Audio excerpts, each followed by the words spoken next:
Tribuners, selamat malam. Gimana nih kabarnya hari ini? Nah, kembali lagi nih di program Millennial Voice tentunya bersama saya, Nima Calida Husna. Nah, kali ini kita kedatangan tamu, dia itu adalah seorang konten kreator TikTok yang sering membagikan tips untuk mengatur uang di usia muda. Nah, daripada Tribuners semakin penasaran, kita sambut saja Kak Anita. Halo Kak Anita, gimana nih kabarnya?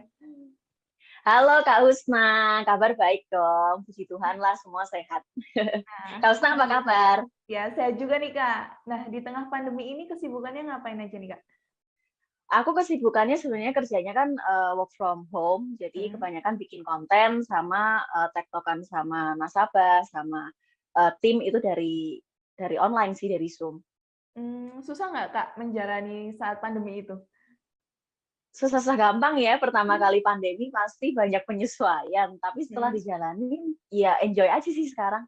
Mmm, terus Kakak juga kalau nggak salah juga nyambi kayak bikin konten kreator ya, Kak? Iya, jadi semenjak pandemi aku jadi rutin bikin konten sih, jadi konten creator sekarang. Gimana nih, Kak, ceritanya nih kok bisa sampai jadi konten kreator di TikTok nih? Oke, jadi asal muasalnya itu sebenarnya dari tahun lalu 2021 ketika Mhm. aku kena COVID. Jadi basically kan aku sebenarnya seorang agent insurance di salah satu perusahaan asuransi di Indonesia. Nah, seorang agent itu kan mestinya keluar ketemu nasabah dong. Nah, Mhm. karena aku terdiagnosa positif COVID waktu itu dan harus isoman, aku nggak bisa kemana-mana. Terus Mmm. ya puji Tuhannya sih bukan kena COVID yang parah ya. Jadi sebenarnya secara badan tuh fit banget, tapi ya positif aja harus isoman. Terus kepikiran nih, aduh apa yang bisa aku lakuin ya buat aku edukasi mungkin atau aku kasih sesuatu buat orang di luar sana. Akhirnya iseng-iseng bikinlah TikTok. Jadi bermuasalnya karena isoman. Terus, gimana nih, Kak, prosesnya gitu? Susah nggak sih menjalankannya itu?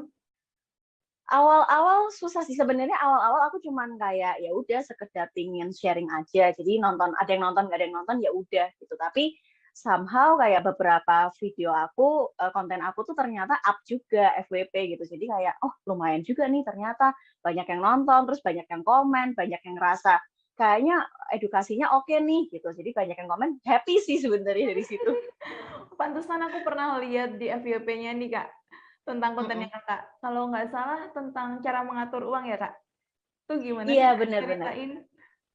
Oke, jadi aku kan memang berada di dunia keuangan. Nah, Mhm. terus aku berpikir apa sih yang bisa aku share buat orang-orang di luar sana? Karena aku nggak mau aku bikin TikTok tuh cuman hal-hal yang mungkin kurang mengedukasi. Karena aku pingin Mhm. ngasih sesuatu value atau kasih sesuatu nilai ke orang-orang di luar sana. Nah, karena aku di dunia keuangan, aku sendiri berpikir kayaknya oke nih cerita tentang seputaran keuangan. Nah, ya udah jadi aku bukan ngajarin ya, mungkin Mhm. share edukasi tentang dunia keuangan, cara ngatur uang yang baik seperti apa, gitu. Terus nyangka nggak, Kak, sampai banyak banget yang nonton nih, Kak? Nggak nyangka, karena benar-benar di TikTok itu lucu ya, mungkin algoritmanya. Jadi ya tiba-tiba waktu apa namanya aku upload gitu berapa hari kemudian lah kok up, terus nanti tiba-tiba ada teman yang kayak, "Nit, ini kamu kan di ini dong di repost dong di WA statusnya teman aku," terus kayak ya jadi kemana-mana gitu aku yang kayak loh kok jadi ya udah deh gitu. Mana kalau nggak salah followersnya sampai 12.000 ya, Kak, di TikTok? Iya, puji Tuhan sekarang udah 12.000 sih. Nah, boleh dong, Kak, ceritain dikit tentang Disney Princess Syndrome nih kayak gimana sih, Kak? Oke, Disney Princess Syndrome itu sebenarnya kayak Mhm. kondisi pikiran di mana pikirannya tuh seperti princess-princess Disney di zaman dulu. Kalau di zaman dulu kan yang terkenal kan Cinderella, Snow White, Aurora.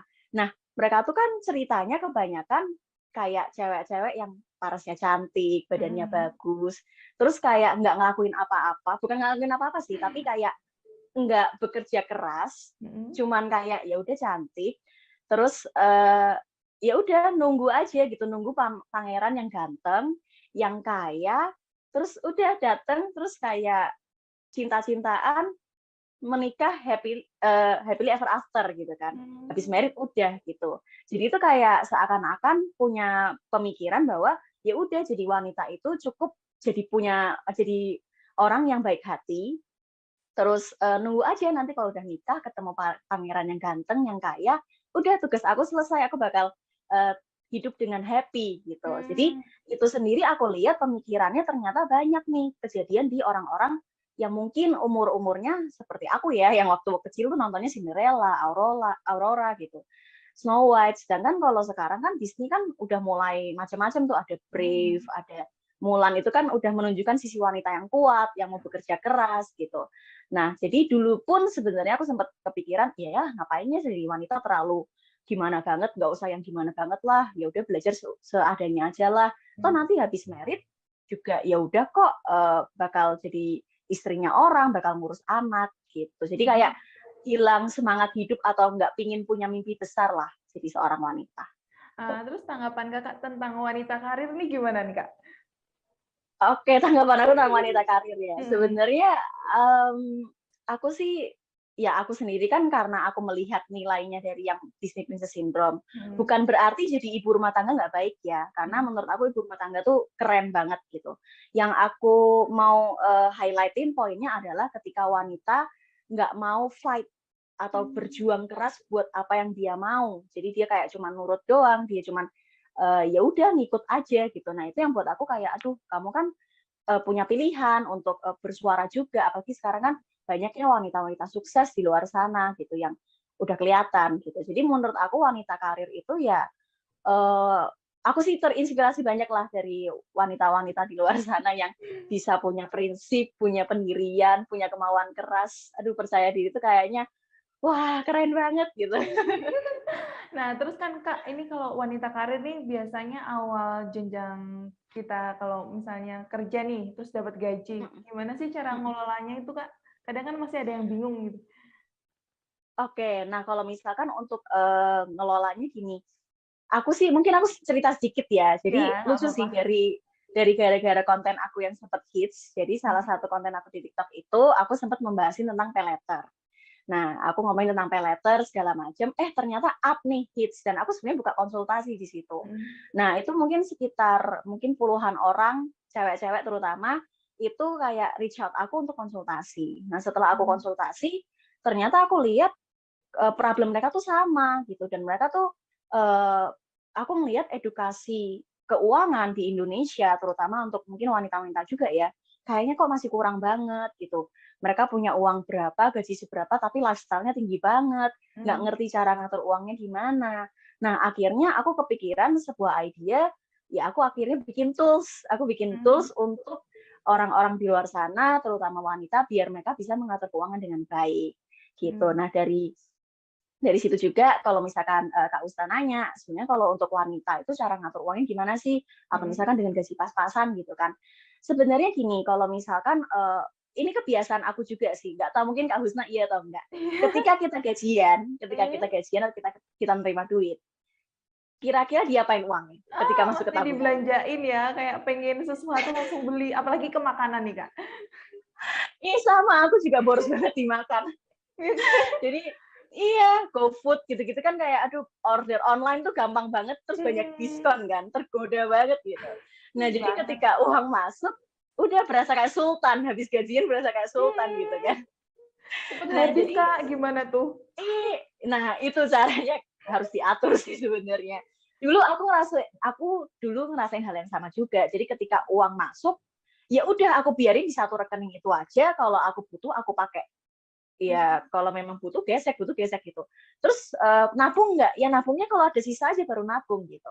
Nah sebenarnya setelah aku ngikutin beberapa kelas tentang keuangan, aku ikut training juga, ternyata nggak kayak gitu caranya gitu. Jadi ketika uang ketika uang ada di rekening kita atau ketika kita menerima gaji, kita itu udah harus langsung bagi-bagiin. Misalkan oke 50% buat kebutuhan, nanti sekian persen buat ditabung, sekian persen investasi, sekian persen untuk beli hobi atau buat jajan. Jadi dari awal sebelum uang itu masuk, kita udah ngatur dulu nih, kita udah ngelakuin pembukuan, kita lihat dengan gaji kita segini, pengeluaran kita segini, sehat nggak ya? Terus cara ngaturnya gimana ya? Oke, sekian, sekian, sekian. Jadi ketika gaji masuk, yang aku lakukan adalah aku langsung bagiin, oke, sekian aku transfer ke buku rekening aku yang satunya khusus tabungan misalkan. Sekiannya lagi aku pakai buat nanti belanja, sekiannya lagi aku pakai buat bayar kos-kosan misalkan. Jadi udah langsung dibagi-bagi dari awal. Biar kita nggak berasa sultan banget, kayak Mhm, uangnya banyak banget, banyak padahal banget. iya, padahal dipakai, hilang juga akhirnya. Iya, makanya dibagi-bagi itu ya, Kak? Kayak kebutuhan Iya, benar. asuransi, kayak gitu-gitu. Bener banget. Nah, itu, terinspirasi dari mana, Kak, belajar dari keuangan ini? Mungkin terinspirasi dari diri sendiri karena nggak punya Mhm. keuangan yang bagus ya. Jadi perasaan udah secara income gaji udah lumayan lah buat hidup kayaknya Mhm, udah lebih gitu ya. Tapi kok nggak bisa nabung, uang mhm. pada kemana, lari kemana nih duit gitu kan. Nah akhirnya aku mulailah ngikutin beberapa kelas keuangan dan kebetulan kerjaan aku kan juga di bidang keuangan ya. Jadi aku umum sekali gitu ngelihat tentang cara ngatur uang dan segala macam. Tapi aku pelajarin lebih gitu karena kebanyakan gini. Jadi kalau aku ngomongin tentang keuangan, aku juga ngomongin tentang habit, tentang Mmm, kebiasaan orang. Nah, yang aku bahas kebanyakan di konten aku tentang itu. Karena kalau punya skill tentang keuangan, tapi habit-nya nggak terbentuk, itu menurut aku sama aja. mhm. Ujung-ujungnya kayak, ya aku tahu sih cara yang benar tuh seperti ini. Aku tahu sih cara ngatur uang tuh seperti ini. Tapi karena kebiasaannya dia, akhirnya ya udahlah, orang udah biasa shopping juga kok, ya udahlah, udah biasa juga nggak apa-apa kok, toh selama ini hidup-hidup aja gitu. Jadi aku ngomongin juga tentang habit-nya. Jadi aku ngambil training kelas untuk pengembangan diri, salah satunya gimana cara nanam habit atau kebiasaan yang baik dalam badan kita gitu. Jadi ikut dari training-training gitu ya, Kak, sama kehidupan pribadi Mhm. ya, yang sering Kehidupan boros pribadi. juga, sering boros Iya juga. kan? Iya bener, bener banget Kak. Nah, terus waktu bikin konten nih, Kak, Kakak buat syuting sendiri, editing sendiri atau gimana nih? Atau ada tim? Semuanya masih sendiri. Materinya Jadi juga nih, Kak, berarti? iya, jadi dimulai dari bikin idenya dulu, bikin konten, ya bikin idea, bikin skrip. Mhm, Awal-awal aku nggak pakai skrip, tapi mhm. habis berjalannya waktu, buset nih otak nggak bisa juga ya disuruh-suruh terus gitu kan. Akhirnya aku bikin skrip, habis bikin skrip, ngedit sendiri, terus upload sendiri. Ya semuanya masih sendiri sih sekarang. Terus kalau sehari berapa konten nih, Kak, yang di-post? Yang di post sekarang aku masih rutinin sehari satu sih. Mmm, dan Mm-mm. banyak juga ya yang nonton aku lihatnya. Puji Tuhannya banyak lah, kalau udah mulai komen-komen gitu kan, kalau udah mulai relate gitu sesama yang nonton, jadi ya puji Tuhannya banyak lah yang nonton Banyak. gitu. Pernah ngalamin kendala nggak, Kak, waktu pembuatan konten ini? Pernah banget. Jadi, kalau kendala secara teknis pernah sih. Jadi pernah habis di-upload, kayaknya wifi-nya atau internetnya lagi kurang oke, nyangkut kan dia, nggak ke-upload, tapi diem di situ. Terus udah edit susah-susah, rekam susah-susah, karena aku langsung ngeditnya di TikTok-nya sih, aku nggak pakai aplikasi lain gitu. Mhm. Nah, ya udah hilang, akhirnya aku harus bikin ulang. Ada juga waktu itu nggak sengaja kameranya ke slow-mo, ya kan udah capek-capek ngomong, habis dilihat lah kok pelan bener ngomongnya, ternyata ke slow-mo gitu. Tapi kalau kendalanya sendiri dalam bikin konten sebenarnya sih di mood ya sama di idenya. Mhm. Kalau udah stuck, udah nggak ngerti mesti ngomongin apa, nggak tahu nggak ada idenya itu yang kayak aku padahal harus ngepost nih gitu. Jadi agak ke pressure di situ sebenarnya. Kayak gregetan ya, Kak, udah ngulang-ngulang, terus bingung idenya. Iya, bener banget. Jadi kadang kalau misalkan kita ya namanya udah pernah FWP gitu-gitu kan kayaknya Mhm. ih lumayan ya banyak yang nonton gitu. Terus ketika kita upload udah edit susah-susah kita upload yang nonton dikit kan kadang kayak ya udahlah gitu kan. Namanya konsisten dulu ya, Kak, nanti kan juga ada Bener, viewersnya gitu. Nah, bener, gimana sih, bener, Kak, bener. caranya untuk mindset ke cewek-cewek ini kan banyak godaan nih, gimana sih untuk mengatur uangnya nih? Oke, ya apalagi kalau ketemu diskon ya Kak ya. Diskon, make up, selalu. Barang nggak kepake pun dibikin supaya butuh ya kan. Nah, iya benar, yang lucu-lucu. Iya, tahu sebenarnya nggak butuh, tapi ya udahlah mumpung diskon, kepake-pake, one day pasti kepake. Udah itu pasti otaknya Mhm, cewek itu pasti gitu, gitu. mhm, Nah, sebenarnya caranya adalah kalau aku pertama budgeting kayak tadi tuh. Jadi aku udah budgetin, bukan berarti nggak boleh shopping ya. Sebenarnya mhm, dengan budgeting itu boleh shopping, tapi dengan anggaran misalkan sebulan cuma sekian gitu. Jadi kalau aku misalkan ada lihat barang lucu gitu kan di e-commerce gitu, mhm, aku langsung kayak, "Oke, aku mau beli ini nih, tapi budget aku cuma segini. Oke nggak nih kalau aku beli?" Kalau misalkan aku benar-benar pingin banget, budget yang bulan ini kurang, aku ngambil budget yang buat bulan depan. Jadi bulan depan budgetnya aku kurangin, aku masukin masukin ke budget bulan ini.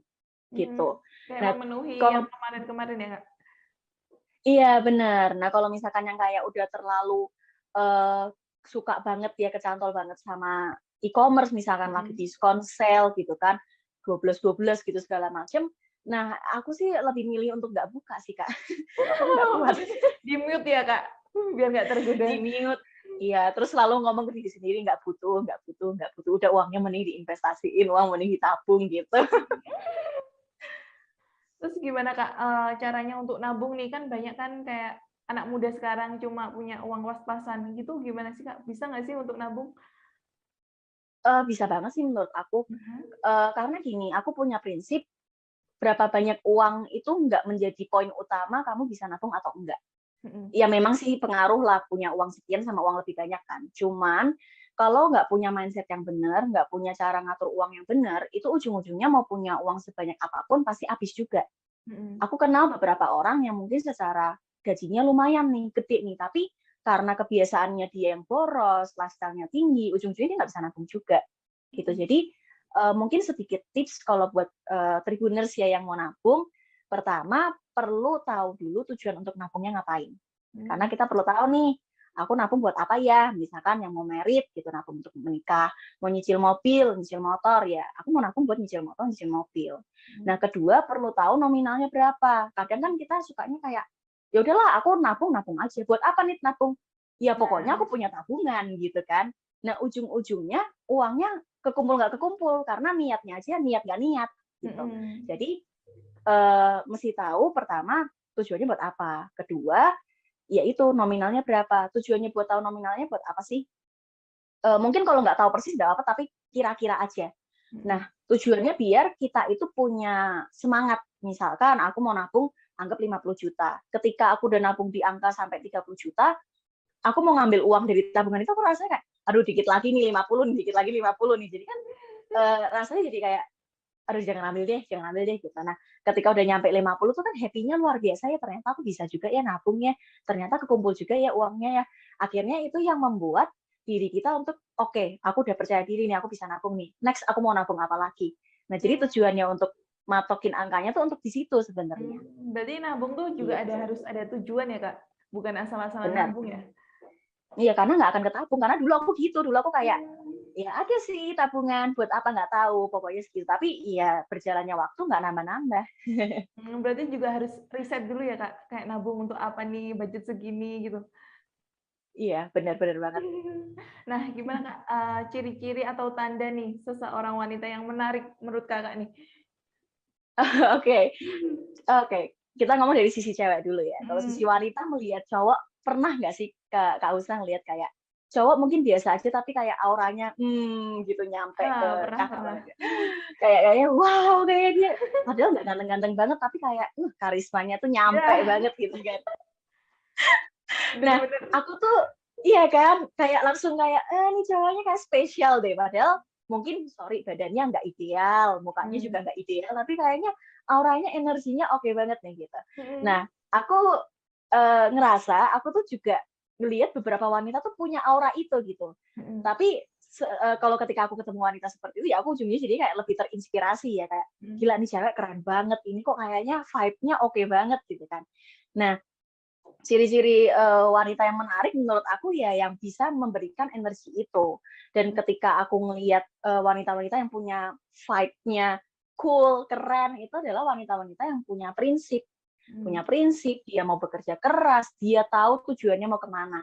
Itu yang aku lihat secara overall, aduh wanita-wanita yang keren nih, yang tahu tujuannya mau kemana, yang berprinsip nih kayaknya energinya nih, aduh menginspirasi banget deh. Gitu. Terus Kak, pentingnya asuransi di usia muda itu kayak gimana sih, Kak? Oke, jadi gini ya, aku lihat, aku pun dulu juga nggak sadar tentang pentingnya asuransi. Karena aku pikir aku masih muda, aku punya orang tua, kalau nggak mungkin sakit lah zaman sekarang gitu kan, masih muda segala macam. Tapi aku ngelihat makin ke sini sakit itu nggak ngelihat umur gitu. Ada yang teman aku tiba-tiba sakitnya sakit parah ya, misalkan kena tiba-tiba ada tumor, terus nanti tiba-tiba si A meninggal, itu kan kayak buset, sekarang nih umur tuh nggak menjadi jaminan kamu bakal sehat terus. Nah, jadi asuransi itu sangat-sangat penting dalam mengatur keuangan. Karena aku dengar banyak cerita juga dari teman-teman aku sendiri yang kehidupannya tuh jadi 180% berubah. Karena misalkan orang tuanya tiba-tiba kena sakit nih, cancer gitu kan. Terus karena orang tuanya dulu nggak sadar tentang asuransi, nggak punya asuransi, akhirnya harus tutup tokonya dia, harus jual mobilnya untuk biaya berobat si orang tuanya ini atau si salah satu anggota keluarga yang sakit. Nah, ujung-ujungnya jadi ekonominya berubah 180 derajat kan. Nah, makanya buat aku untuk anak-anak muda, apalagi mumpung masih muda ya, masuk insurance itu kan lebih gampang karena masih sehat, sama secara keuangan atau preminya kan masih murah nih. Jadi menurut aku sangat-sangat oke banget dan sangat-sangat harus melek banget asuransi, karena memang asuransi itu segitu pentingnya. Karena kita nggak ada yang bisa menjamin ke depan kita sakit atau enggak, kita bakal perlu biaya rumah sakit atau enggak. Tapi ketika memang amit-amit itu terjadi, misalkan tiba-tiba aku sakit, tiba-tiba aku harus berobat, aku tuh udah tenang karena udah ada perusahaan asuransi yang biayain gitu. Enaknya mulainya dari sejak kapan nih Kak sama melek asuransinya nih? Sejak mungkin sejak udah punya income sendiri kali ya, sejak punya gaji sendiri, berarti aku berpikir bahwa ketika kamu sudah punya gaji sendiri, kamu itu berarti kan udah bertanggung jawab atas diri kamu sendiri. Ya kalau misalkan ada asuransi dari orang tua, udah bagus banget. Nah, yang perlu dilihat adalah kalau misalkan orang tua udah beliin asuransi nih, misalkan buat aku, kebanyakan itu mereka nggak sadar asuransi apa. Ya udahlah orang tua aku yang urus, ya aku nggak usah pusing gitu. Nah, akhirnya kebanyakan miss, ternyata yang dibeli itu nggak sesuai dengan kebutuhannya. Jadi kalau sadar atau meleknya kapan ya pertama kalau udah punya income sendiri perlu banget melek, kalau yang belum punya perlu cari, perlu punya sendiri. Kalau udah dibukain sama orang tua itu perlu lihat sebenarnya manfaatnya udah sesuai belum sama yang dibutuhin sekarang gitu. Terus apa sih Kak hal yang harus dilakukan saat mendapatkan income nih? Kayak selisih kemana, ke asuransi atau ke lainnya gitu? Hal yang penting apa aja nih? Jadi yang penting ini ada dalam tools aku juga sih, jadi aku buatnya kayak pengalokasian karena pertanyaanku dulu juga ketika aku belum tahu tentang keuangan, sebenarnya uang tuh harusnya dilariin kemana aja sih, gitu kan? Karena kita nggak dapat pembelajarannya tentang itu gitu waktu di sekolah. Jadi aku juga bertanya-tanya sebenarnya yang benar orang-orang kaya di luar sana tuh ngatur duitnya gimana sih, gitu kan? Nah aku punya satu metode yang aku dapat juga dari luar sana namanya dari training. Metode 50-30-20, 50% untuk kebutuhan, 30% untuk keinginan, 20% untuk ditabungin. Nah, asuransi itu masuknya sebenarnya di kebutuhan. Karena memang kita butuh gitu, bukan lagi di investasi atau di keinginan ya. Jadi edukasi atau mindset tentang asuransi juga mesti benar nih. Gitu. Jadi bukan untuk mencari untung, bukan untuk diinvestasikan uangnya, tapi ya itu sebuah kebutuhan. Karena kalau kita lihat dari kita belajar dari negara-negara maju di luar sana, mereka itu mengharuskan setiap masyarakatnya punya asuransi, termasuk kita juga sih sebenarnya BPJS. Cuman ya kalau ngomongin BPJS masih ada pro kontra ya sejauh aku lihat ya. Kalau memang udah punya budget sendiri, punya budget lebih, mending beli asuransi pribadi sih menurut aku. Terus gimana Kak? Kan ini masa pandemi kan, pasti susah banget cara ngatur uangnya itu gimana Kak? Cara mengatasinya? Mesti pinter-pinter. Oke, mungkin kalau untuk cara ngatur uang di masa pandemi ya, yang pasti balik lagi kita mesti mau nggak mau suka nggak suka mesti review income kita sama pengeluaran kita imbang nggak. Nah terus kita punya tabungan nggak? Kalau misalkan nih income kita nggak sesuai sama pengeluaran kita, gajinya sekian, pengeluarannya lebih besar. Nah balik lagi nanya, kira-kira kita bisa survive untuk berapa bulan ke depan? Karena ada kan yang butuh yang namanya dana darurat. Dana darurat tuh biasanya 6 kali dari gaji. Jadi kita butuh itu gitu. Untuk kalau misalkan tiba-tiba terjadi pandemi seperti ini, ya kita udah siap. Meskipun nggak ada income, at least kita bisa survive untuk 6 bulan ke depan. Nah, kalau ternyata secara income yang nggak mencukupi, harus mulai berpikir juga untuk mencari income atau sumber income dari tempat lain. Kayak usaha gitu ya, Kak? Bisa mulai dari usaha, bisa mulai lirik ke bisnis lain mungkin, atau mungkin cari kerja di tempat lain mungkin yang kira-kira secara income-nya jauh lebih baik, secara untuk terbentuknya lingkungannya juga jadi lebih baik, itu menurut aku oke banget sih. Ya. Nah, nih Kak, kembali lagi sama konten kreatornya Kakak. Pernah nggak sih ngalamin dapat hate comment gitu?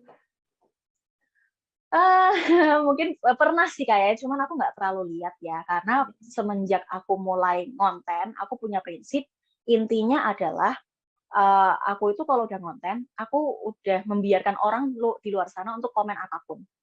Jadi aku punya prinsip, aku kan nggak nyakitin siapa-siapa nih bikin konten. Aku tujuannya kan baik, mau mengedukasi orang-orang di luar sana. Kalau si A nggak cocok sama konten aku, ya ngapain follow? Nggak usah follow aja. Kalau si B komen yang aneh-aneh di tempat aku, ya ya udah ngapain aku respon, ngapain aku urusin. Menurut aku kayak buang energi sih buat ngeliatin head comment atau buat responin head comment. Jadi aku punya prinsip, aku nggak nyakitin siapa-siapa. Kalau memang kamu nggak suka sama konten aku, ngapain follow? Jadi lebih ke kayak gitu sih. Jadi akunya lebih ke kayak, ya udah aku fokus ke orang-orang yang mau mensupport nih, yang ternyata thank you Kak sharingnya, atau ini bagus banget nih, aku banget gitu. Jadi aku fokus ke good comment-nya aja lah. Terus aku pernah nih Kak lihat kontennya Kakak tentang yang mindset yang salah menerima uang tuh gimana sih Kak maksudnya? Oke, mindset yang salah ya tadi shopping. Sama minjem kali ya. Kalau tadi kita sedikit balik tentang ke utang. Tadi Kak Husna ada nanya tentang utang ya. Iya ya. Oke, jadi mungkin aku sedikit tentang ke utang kali ya. Ke utangnya jadi gini, utang itu juga bisa baik, bisa jelek. Tergantung dari tujuan kita ngutang ngapain. Ada yang utang untuk perputaran bisnisnya dia, ya menurut aku itu jadi baik-baik aja kalau dia ngutang. Karena kalau nggak ngutang, dia mungkin nggak bisa bangun bisnisnya dia. Tapi selama utangnya dia itu masih bisa diukur, masih bisa diatur, masih sehat-sehat aja, menurut aku itu baik-baik aja. Utang yang nggak baik adalah ketika ngutangnya dipakai untuk hal-hal yang konsumtif atau hal-hal untuk cuman upgrade lifestyle doang gitu. Jadi misalkan ya sekarang kan banyak peleter ya.